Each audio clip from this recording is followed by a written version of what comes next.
Okay, you guys, we are back for another episode. And thank you so much. And welcome to the 10 Dimensions of Wellness podcast. As you know, I am your host, Cammie Red, and I am excited to have you join us for this episode. Now, let me just say this.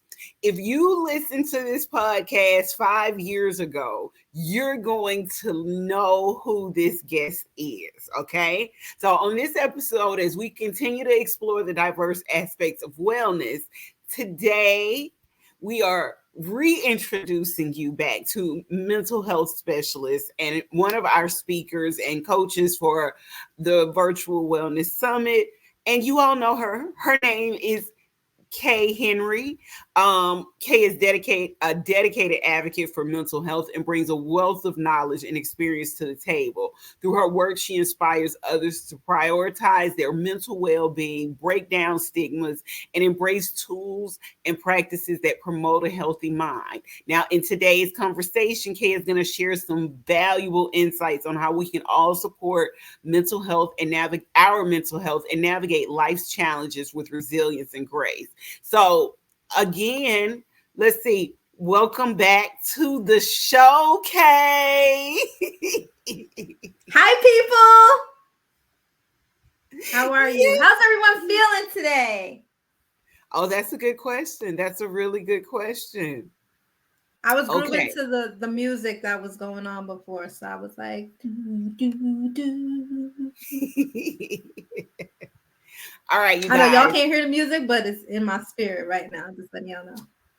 Listen, y'all know how Kaye is. I got some questions for her, but we all know she gonna take off and do her own thing at some point throughout this interview, okay? So I'm just gonna give you the floor in a few minutes, but my first question for you, Kaye, is tell us about Black Therapy Uncensored, you being back on the air, and what has inspired this change and for you to create this platform again.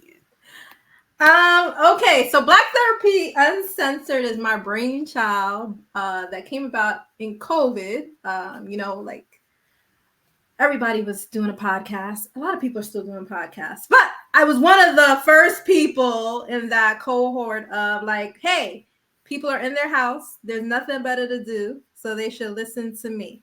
And being that I'm a therapist and the inaccessibility of getting to therapy, because a lot of therapists transition to telehealth was, well, if people can't afford it because we're going through this pandemic, they can listen to some advice from a professional that does not take the place of going to therapy. Just fair warning. So please do not turn me on and be like, hey, my therapist, I'm not your therapist. I'm a person that is a therapist giving you advice, but you should really go speak to a therapist as their client. So the brainchild for that is there's a stigma with therapy, and especially a lot of Black people not wanting to go to therapy. I'm Caribbean, so in my culture, there's a stigma where if you go to therapy, you have any mental health problems, you're crazy.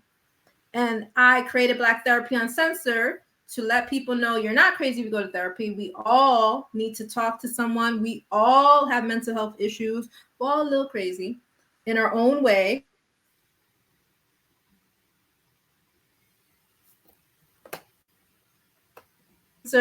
Unhinged, uncut, raw, real stuff from a Black therapist hailing from the North Caribbean. So that's where the brainchild came from that.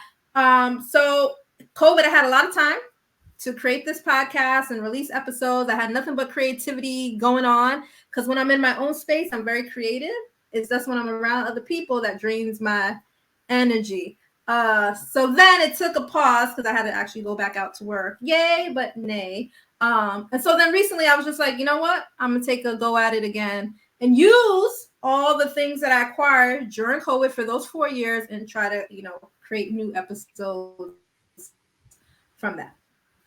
Now, you guys, this is not Kaye's first time on this podcast. As you know, we had her on the podcast 5 years ago when we started during COVID as well.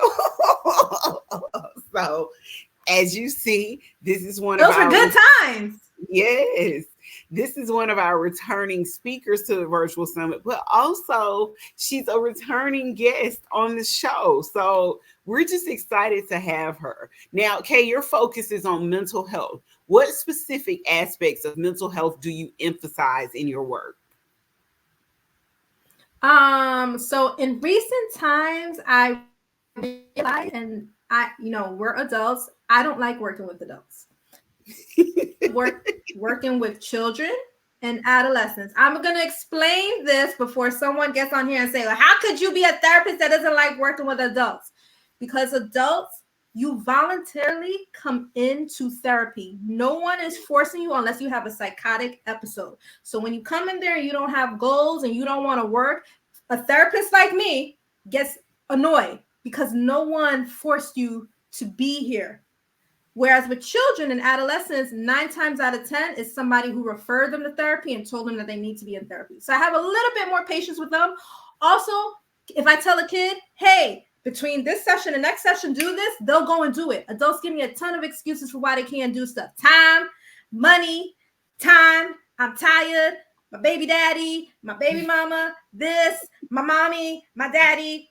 It's a bunch of excuses. It's either you want the help or you don't want the help.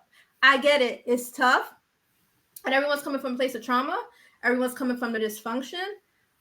But you got to trust the therapist. And if you don't, fire them and find someone that you can trust to get the real work done. Because honestly, no one's forcing you to be there. So if you don't want to do the work, you're not only wasting your therapist's time, you're wasting your time. So that's what I want to put out there. I want to implore all the adults who are struggling to look for therapy and are like, it's not working, to look inside yourself and maybe, why is it not really working? Is it your therapist or is it you? Yeah, that's a good question. Is it your therapist or is it you? Now, what motivated you to enter the wellness industry, particularly the field of mental health?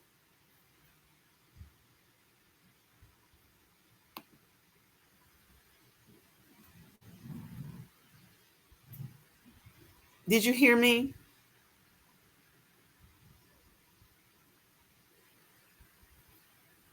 What inspired me to enter the wellness thing? So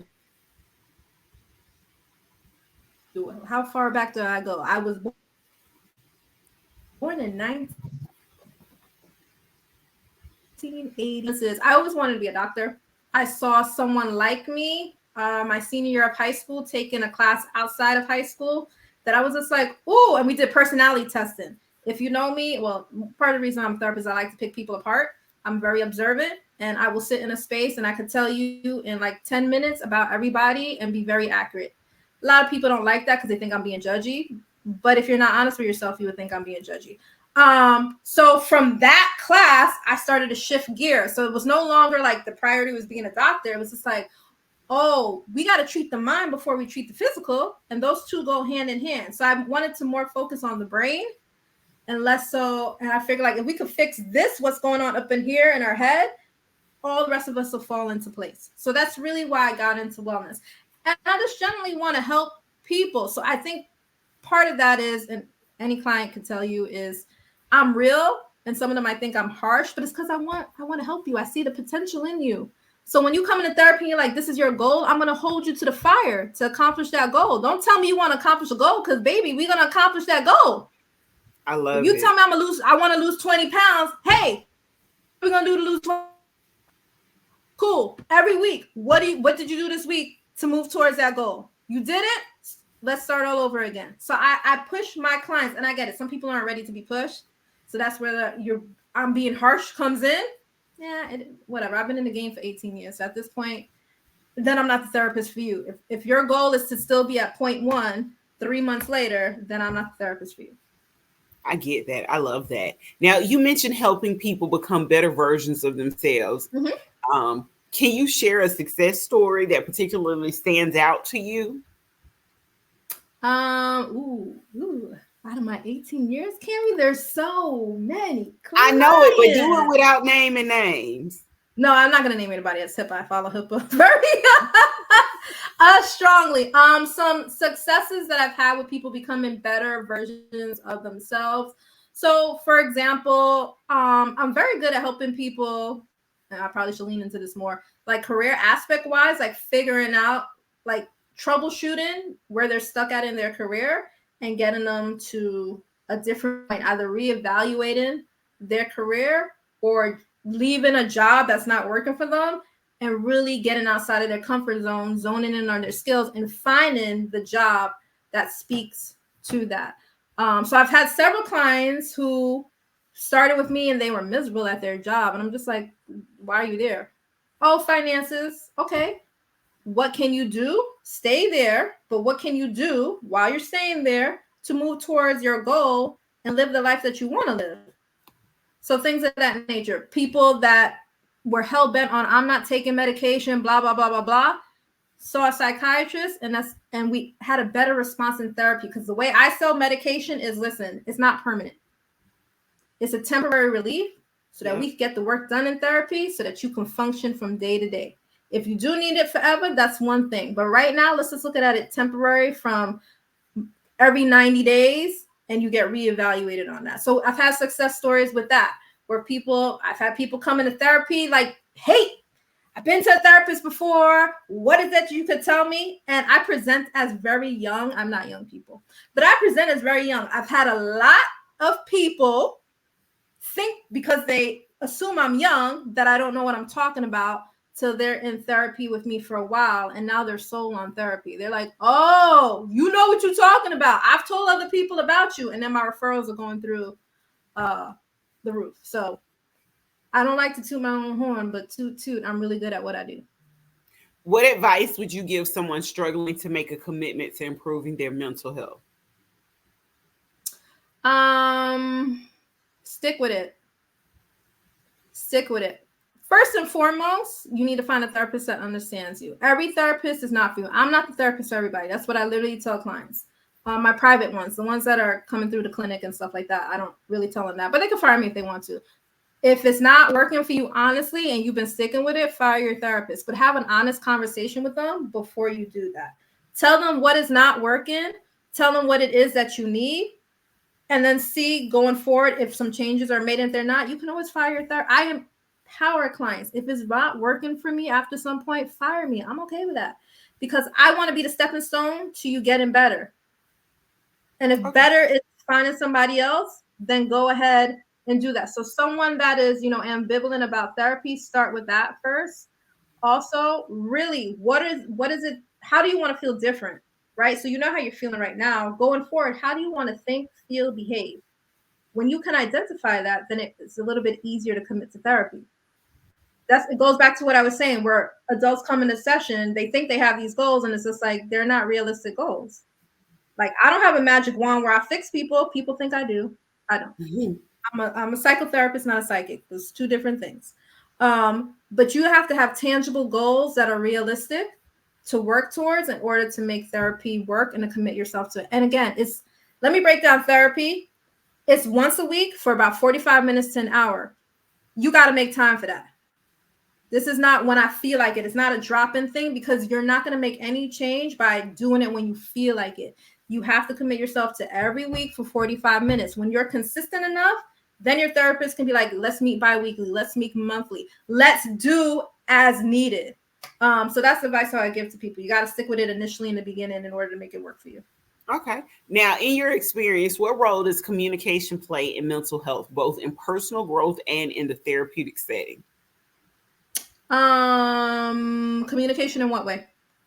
Just communication, period. Talking to your, like I said, talking to your therapist, but also talking and being communicative in your personal life. So I have like 3 pillars that I'm hell-bent on, but I use them more for relationships, but they could apply to individuals. You have to be honest. Communication is important. If we're talking relationships, intimacy is important, and finances, being honest about finances. If one of those 3 is missing, it falls down. So for yourself, are you being honest? And when I say intimacy with yourself, I'm talking about self-care. Are you taking care of self?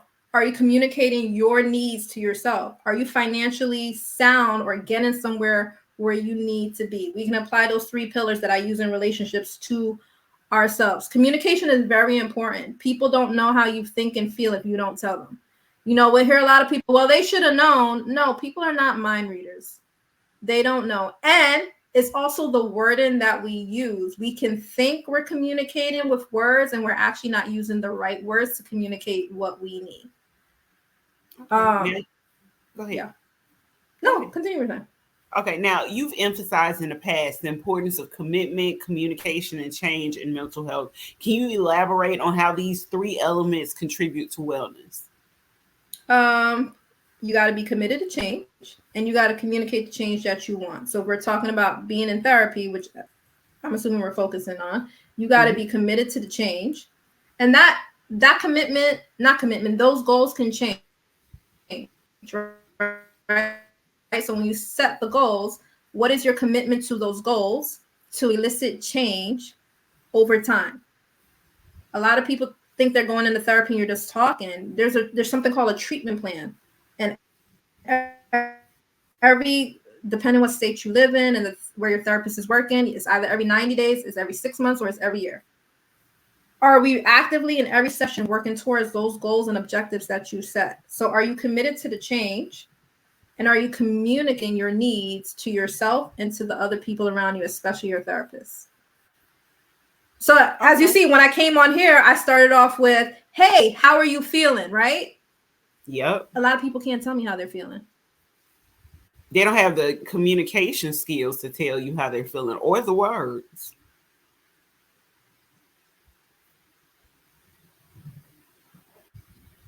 Can you hear me now? Yes, I can hear you now. Can you hear me? Uh-oh, you guys. Can you hear me? I can see you moving.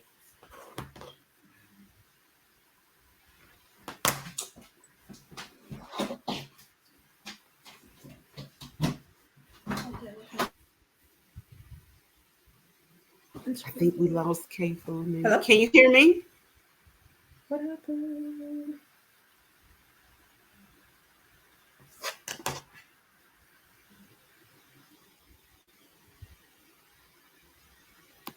Okay, we'll be back, you guys, with a few moments with Kaye. So give us a brief moment so that we can restructure. I think we lost her. Yeah, we lost her completely. Hopefully she'll log back in shortly.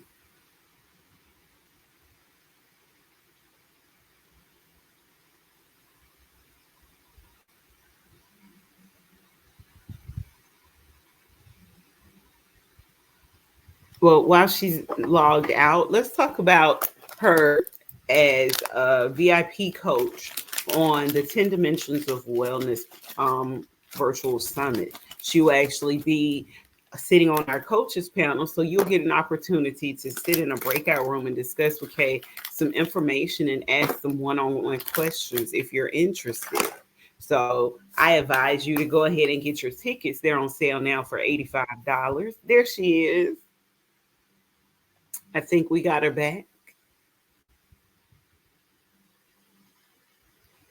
I'm seeing her, but she's not coming in. There she is. Okay.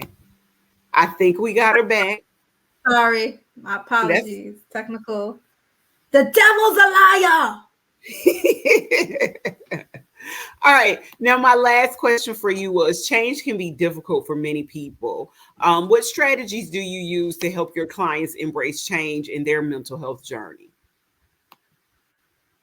Oh, this is good. I'm glad you asked me this question, because I got new training and I feel like a new clinician in like the last year. So I'm like, yo, I'm ready for these questions.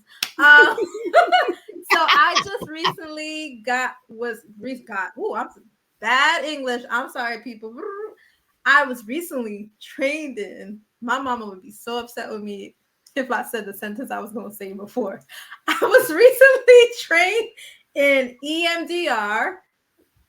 Don't ask me what all the letters stand for. Desensitization, something. Anywho, And TFCBT, which is trauma focused cognitive behavioral therapy. I love EMDR because it really helps people. So if you think of like all your problems as like an iceberg, people come into therapy with the top of the iceberg. That's all the pretty stuff. You know, icebergs are cute.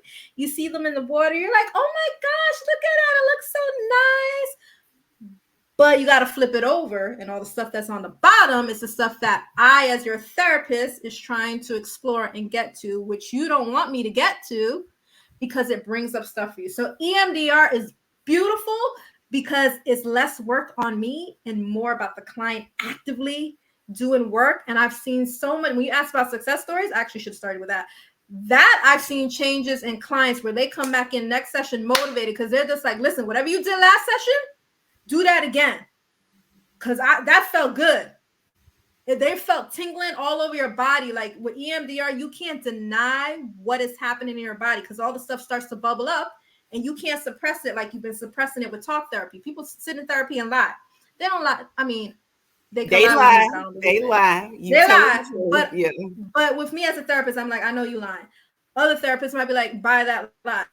With EMDR, the beautiful thing is that your neural network gets activated and you can't deny what is happening in that moment. So you can't lie because the body doesn't lie. The body keeps score. It's a book that I'm reading. I don't have it in front of me. But the body keeps score of what's been going on, and it's an easy way to start healing. But we don't start at your biggest trauma. We can start anywhere you want to start because that small trauma leads to me exploring all the other traumas. So it's like connect the dots. I love EMDR. Woo, I love it. It's so beautiful. So beautiful. TFCBT is like more structured, but EMDR, that's where it's at. So if you can find yourself an EMDR therapist, man, you'll be healed. You'll be motivated, committed to therapy. You just be like, give me more. Give me more. Give me more life changes. Okay. Yeah. Now, you've mentioned that once mental health is intact, you can do anything. So can you share examples of how you've improved mental health how improved mental health has empowered some of your clients? They're able to think better. Okay, so one pet peeve that I have, not to judge anybody, I'm a person, I think Cammy's heard me say this before. I'm a big advocate of showers, and I've gotten clients who don't like showering to shower. When they realize the healing properties of water, I'm about to create shower therapy because honestly, there's healing properties in water. I'm from the Caribbean, so people will literally go to the beach and heal in the water. The water literally heals you. If more people got in water, you would be healed. I need us to start realizing that. But anywho, I've gotten clients who did not want to partake in that activity because they might have trauma from that, who have been able to go from no days to some days to create an oasis for themselves that they didn't realize they could create and make that a safe space for them. So this goes back to my EMDR. We create a safe space. You create your own safe space. I don't. And then that's the space you go to when you're feeling triggered, when you're feeling down, when you're experiencing all of those negative emotions. So my success story is creating a safe space for you that you probably never had. Okay. Now, how do you guide your clients in setting and maintaining healthy boundaries in their own lives? Stop lying to yourself. We lie to ourselves a lot. It's disgusting. It's fun. Be truthful with yourself. I know the truth hurts. Blue Cantrell saying that, whatever it is. But the truth hurts. And you got to be honest with yourself about what's going on and where you want to be. And that's okay. That's why I'm here as your therapist. You'd be like, I'm glad you're being honest with yourself. Doesn't be like, yo, I effed up. Okay, you effed up. Now what? What you gonna do? We know you effed up. You know you effed up. Now what are you gonna do moving forward? How do you want to grow from this situation? So that's really, I'm all about empowering clients. I've had clients tell me I'm struggling with this. I cheer them on. I've had clients text me all this week, all their wins. I'm like, yes. I'm like, text me. I don't care what time it is. Text me and let me know whether it went well or it didn't go well. If it went well, 2 thumbs up. If it didn't, we talk about it in therapy and we process that and see how we can get that win next time. I'm the number one cheerleader. They may not feel like that sometimes, but I cheer for them. Sometimes a little too loud. They're like, "Oh, bring it down." Okay. They're like, "You up here? I need you to be down."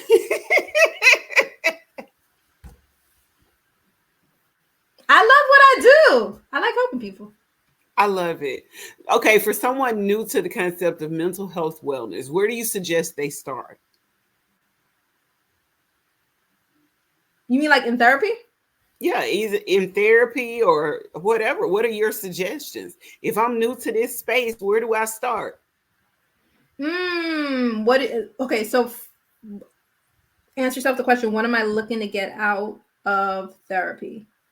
Where do you want to start? Because your therapist is going to start wherever you want to start. We don't have to address, like I said, we don't have to address your deepest, darkest secret at the beginning of therapy because that's going to be too heavy. 1, you don't know me. 2, we got to build trust. 3, that's a lot for me to deal with if I just said, hi, hello, how are you feeling today? What is your goal? And you go into, unless that's the thing you want to, I'm not forcing you to go into that deep trauma. I want to build that trust with you. So in starting with therapy is just be yourself. Like you come in, just be yourself. Let your therapist get to know you and you get to know your therapist. Let that be the space where you don't feel like you have to put up a front. So let go of this, like, I'm going to be judged. Like, if your therapist is judging you, that's very unprofessional of them. I'm not judging anybody. I try not to take that weight home with me. Because, hey, we're all one day, one moment away from that person's shoes. So I can't judge somebody for whatever they went through or what they're going through or the choices that they're making. So in starting there, being honest with yourself, if you're looking for what is it that you want to get out of therapy, and then look for a therapist that kind of checks off those boxes. If you're looking for a therapist, I know Black people are like, I need to find a therapist that looks like me. If that's what you want, then find that person. And it's not, I don't want to just limit it to Black people. Like if you're a Jewish person looking for someone that looks like you, find that. If you're Hispanic, whoever, start there. What is it that I want to get out of therapy? What is it that I need from my therapist? And my best tidbit is interview your therapist. That first consultation, that first session is you interviewing them. It's not them answering you 100 questions. It's you answering questions. So come into that first session with some questions. What are some modalities? What are some of your, success stories without them giving away names? How can you help me? And you'll know from the vibe. Like I said, I'm not the therapist for everybody. So. Okay. Now, relaxation is crucial for mental health. We all know that. But what are some relaxation techniques or practices that you recommend? So my recommendations, I don't like to give clients what I do because it may not work for them. So I tap into what is it brings you joy. Did you know a lot of people don't know what brings them joy? So we got to really go back in time to like, hey, when you were a child, what was the thing that brought you joy? Because I don't know what happens, and you can probably relate to this, Cammie. You become an adult and you forgot your childhood. Yeah. Because adulthood is taking over. So all the things that brought you joy in childhood and helped you relax and cope, you're like, I'm not going to do this in adulthood. And it's like, why not? If that helped you when you were a child and it was positive, why not do that as an adult? So first I tap into, I tell them tap in. What is the thing that brought you joy? Do that. Like I'm a music lover. I've always been that way. But that's because my parents gave me a space to zone out to music. Like music I would in the morning. So yes, I do. And I love you if I send you a song. If I send you a song, that's it. That's my way of saying I love you. Wake up. I'm glad you're alive today. And the music is always high energy the way she is. So once you click it, you better be prepared to get up. Right. Okay. One of the recent one that I sent to Cammie, like I have it as my alarm and it scares me out of my sleep every morning, but I get up motivated though. I'm not a morning person, but I get up motivated. But find a thing that brings you joy. So music's not for everybody. Some people get irritated by music, the sounds alone. You like drawing, you like writing, you like walking. What is it that you like to do? If you can't, scale back to when you were a child or a teen or that happiest moment in your life and do that thing. Start doing that thing again, but doing it consistently. Consistency is the key. You got to do it consistent. I listen when I'm in a bad mood. I'm like, you didn't listen to any music today, and I'll turn on music. And every day is a different vibe. Sometimes I'll listen to Fleetwood Mac. If y'all are familiar with them, people might not believe. And then some days I feel like listening to gangster rap. Like there's no balance in my world. It's whatever I feel like that day. All right. Now, your podcast, Black Therapy Uncensored, is a resource for so many people. Mm-hmm. What topics do you find resonate most with your audience? Oh, all the topics. I was going to choose one, but literally all the topics. I've talked about anxiety. I've spoken about depression. I've spoken about toxicity in relationships. Right now, doing my woman empowerment. So talking about surviving versus thriving. We talked about being Black in America. That's a great one to listen to. Prescription for, I can't remember the topics off the top of my head, but anything that you can think of, I've kind of addressed. And if I haven't, you can always send me suggestions and I will literally create an episode or a little tidbit on it. But all the episodes are worth listening to. I do give, there's a couple of episodes where I do give self-care tips, and that was earlier on in Black Therapy Uncensored, where I didn't know where I was going with the podcast. So I was literally just speaking all the thoughts off the top of my head. But now that those are all out, now I try to give people really, really tangible things that you can work with. So my whole theme is listen, learn, apply. I want you to listen. I want you to learn. And then I want you to take what you listen to and what you learn and apply that to your daily life until the next episode. Okay. Now, how do you approach creating content for your podcast that both educates and engages your listeners?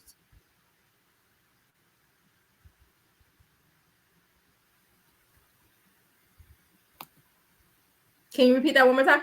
I said, how do you go about creating content for your podcast that both educates and engages your listeners? So the interesting part about that is in COVID, because I was so observant and not around people, I took a lot of, well, I don't want to say around a lot of people.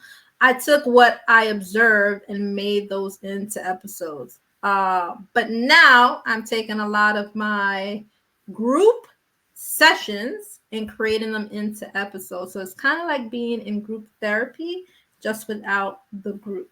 So all these episodes that are coming up are based off of topics I've done in groups. So you're kind of getting like free group therapy through a podcast. So there'll be questions answered, there'll be words defined that you're like, oh, I didn't know that it meant that. And, like real tips of what to do, what not to do, kind of like a mental health guide. Oh, that's a really great episode. When you asked about where people should start, listen to my podcast of Mental Health Guide 101. And I give you mental health and where you should start in therapy and how you can help other people looking for therapy. Okay, that's good. Now, let me ask you this. We're going to get a little personal. What challenges have you encountered in maintaining your mental health while working in such an emotionally demanding field? Ooh, try not to take people's trauma home with me. I've gotten better, but when I first started as a therapist, because I was like 20 something and now I'm like, 40 something. I know it doesn't look that way, but I am. I would take the trauma home. I know people are trying to do the math like, girl, you don't look a day over. Yes, I am. I would literally take the trauma home with me. Like I would be leaving work like in tears, be upset. And now I have to realize these were the cards life dealt these individuals. They're doing the best they can. And my session this week got them one step away from that trauma. They're one step closer to healing. So that kind of helps me. And I implement self-care. Like I told you, if I'm having a bad day, I'm like, you didn't listen to music today. And I'll turn on music. I'll start singing. I'm a person that randomly sings songs and makes beats. I've had clients, I have a microphone. If I show you my microphone that I sometimes use in sessions with clients, some love it. Others are just like, you're crazy. I've literally sang the whole session. I'll be like, how are you feeling today? They're like, please stop. I'm like, no, I have joy down in my soul. So I'm not going to stop right now. So things like that I try. And I'm big on laughing. Like I will sit down and laugh. Like my favorite show is Martin. And I've watched that more than I can tell you. And it's like the first time watching it. And I just Laughter is the best medicine. Okay. Now, we talked about the importance of boundaries and relaxation and maintaining your client's health. But I know one of the things you talked about was music. How else do you practice these in your daily life? How else do I practice boundaries in my daily life? I Yeah, love my boundaries. clients. Yeah, love my clients. I'm not worrying about y'all when session's done. Unless something major. I know that sounds crazy. So let me fix that. Unless something major came up on our session, I'm not worried about people to next session. Okay. I can't. I have to. That's how I create the boundary. I also don't answer my phone after a certain time. I let clients know. I am available by email if there's an emergency, but like I'm not answering my phone after a certain time. I'll look at it. I'll make a mental note. But if it's 10 p.m. at night, I've been off duty for 5 hours or more. I get it. All right. So Because how are you gonna cope if I'm always jumping in? That's my thing for clients. How are you gonna use tell the coping them skills if I'm jumping in? tell them the steps that you gave us on what people should do, like their list of, if they're trying to make it out of therapy, like you said, therapy isn't long term. So to give Mm-hmm. them the list of steps that you gave us in the group, to talk, that give them the I guess, what is it called? It's not the list. It's like the your points of, I guess, contact when you're having a crisis. What is that called? You tell me Oh, to a tell. safety plan. Yes. Yeah. So what Cammie's referring to, ladies and gentlemen, if you go to therapy, at some point, actually, I try to do this with all clients. So a safety plan is originally was created for clients that are suicidal. I realize, and a lot of clinicians realize, you can use it for just everyday things. It doesn't mean that you're in danger. Is you're learning how to rely more on yourself and trust yourself before you get to calling your therapist. So like there's like 6 steps to it. Step number 1 is, what are your triggers? A lot of us don't know what our triggers are. So when we're reacting, we're having those knee-jerk reactions because you don't know what your triggers are. So you're crying, you're yelling at people, you're screaming, all of that rage. And if you know what your triggers are, then you're less likely to react in that way. So step 1 is, what are your triggers? What are the things that let you know a crisis is about to occur, or you're getting close to a crisis occurring? That is step 1. Okay, you did step 1, but you're still feeling away. Cool. Step 2, what are some coping strategies you can utilize to help you with those triggers? That's why I say, what are things that bring you joy? Because those are your coping strategies. And they're not the same for everyone. Journaling does not work for everyone. I hate, no, I'm gonna say hate. I dislike when therapists like, oh, you should journal. And they say no, because it doesn't work for everyone. Some people hate writing. It's a chore. So if I tell people to journal, I'm like, yo, use a voice memo. You like talking, you talk so much. Use a voice memo on your phone. They're like, oh, you're right. You're right. Okay, you don't want to do that? Draw it out. What else can you do? So those are your coping strategies. And they got to be positive things. Don't tell me go smoke a blunt. That ain't positive. You might think it's helping you, but it really ain't. Drinking a bottle of wine. No. Positive strategies that are going to help you in the long term, not the short term. Because drugs and substances are short term. Okay, so now we identify your triggers, your coping strategies. Number 3, who are 2 people you can call? This is where most adults get stuck because they don't have support systems. I find a lot of adults in therapy do not have friends. And if they do, they don't trust these people. So I don't know why they're their friends. You did 1, 2, 3. Step 4 is people and places that you can talk to and go. So finding your places, safe space. So it could be the park. Maybe it's your bedroom. Maybe you got a special room in your house where nobody bothers you when you go there. Like men got men caves, something like that. Now you did step 4. You know what number 5 is? Your therapist. Because step 1 to 4 is you were literally relying on yourself. And then you're like, none of those are working. Then that's when you call your therapist, or you call the mobile crisis, or if you're feeling suicidal, you call 988 or you text them or whatever it is. And then step 6 is, how can I make my environment safe? If you're someone that's feeling suicidal, that's like, hide the knives, hide the, medication. In general, relaxing. knowing my triggers, tapping into my coping skills, taking time for myself, telling people no. So those, I just literally went through it. Ask your therapist about it. When you go in therapy, create a safety plan. Use it and ask for a copy of it. You're entitled to all the well, not all the documentation. Well, you're kind of entitled to all the documentation. I wouldn't want to see my notes though. I have to rephrase that. But you're entitled to like your safety plan. You could post it up somewhere so that you have a reference to it. And if it's not working, then tweak it with your therapist. You are in control. Okay. Now, how do you stay up to date with the latest developments in mental health and ensure that your practices are effective? I go to trainings. I was just recently in a training in Maryland back in May for NCTSN. Don't ask me what all those letters stand for. You can Google them. I think it's the National Center for Trauma. I don't know if the S and N stress. Oh, got it. National Center for Traumatic Stress Network. See, I remembered. Okay. Y'all gotta go back. If y'all think she crazy on here, y'all gotta go back and listen to that first part. The one, it's like my second podcast. Listen, I know my stuff as a therapist. Don't judge me based off of not knowing some letters. I know my stuff. So yes, I went to this training. So I always not training. I went to like a workshop, a conference for like 3 days in Maryland. It was amazing with all these professionals, and I learned so much information.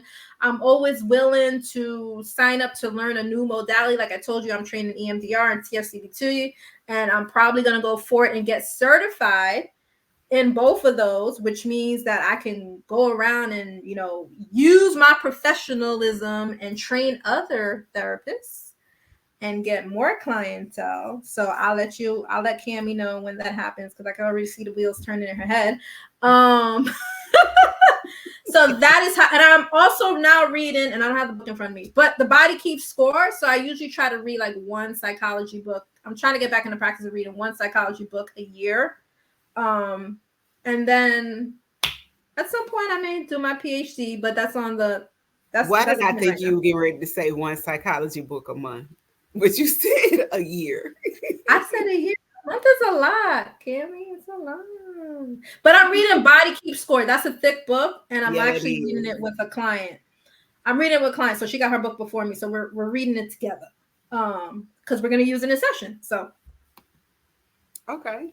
All right. So this is my last question for you. What message of hope or encouragement would you like to leave with our listeners who are struggling with their mental health? And when you finish with your message of hope and encouragement, let them know how to get in touch with you, your social media and all of that stuff. Okay. Okay. My words of encouragement to people are, you are loved. Listen, you are amazing. Just the way you are. I love you just the way you are. No, I want you to honestly believe that. You might have some things in your past and people who told you you're not enough, you're not valuable, you're not important. But I want to let you know you are. When you step into therapy, you should feel like your therapist cares about you. I don't want to say love you, but at least like you, or enjoys their time together with you, even in those tough moments. But I'm Kaye Henry, your licensed mental health counselor, your licensed professional counselor, your host of Black Therapy Uncensored. You can catch me and find me on Instagram at Black Therapy Uncensored, Facebook Black Therapy Uncensored. You can check out my podcast, Black Therapy Uncensored, and anywhere that you can find me as a therapist. I am located in New York and Connecticut, so that is my clientele. I'm not licensed anywhere else. So if you're located in those two areas and you need therapy, you can look me up. And if I have availability, I will definitely put you on the list. If not, I know plenty other professionals that are looking for clients at this time that I highly recommend. So please, please, please. It's been a pleasure. Listen, Cammie's got some good stuff here. So I'm glad that I'm here, and I'm looking forward to the Wellness Summit. Okay, well, thank you for joining us today, Kay. I'm so grateful to have you on the show again. Like I said, Thank you you. guys Thank go you. back and listen. My second episode, I believe, Kay was on my show. This was about 5 years ago, so that tells you guys how long we have been in connection and how long we have been friends. Yes. Yes. So You today as I did back then. Yes, you are. Yes, you are. Yes, you are. Bye. Listen, you guys, this wraps up another episode of the 10 Dimensions of Wellness podcast. A huge thank you again to Kaye Henry for sharing her expertise on mental wellness with us. Kay's insight reminds us the importance of caring for our own mental health and the power of embracing practices that help us to maintain balance in our everyday lives. If today's conversation resonated with you, make sure you catch Kay's full presentation, or she's going to be sitting on the VIP panel. So make sure you're there so you can get into a breakout room with her, where she'll delve into mental health strategies and support. You can find all the details on our website, www.cammyred.com. Thank you for tuning in. And remember, mental wellness is a crucial part of our overall well-being, and it's okay to seek help and take steps to care for your mind. Until next time, take care and stay well. And always don't forget to like, subscribe, comment, and share this podcast on your favorite podcast platform. Thank you so much and have a great day.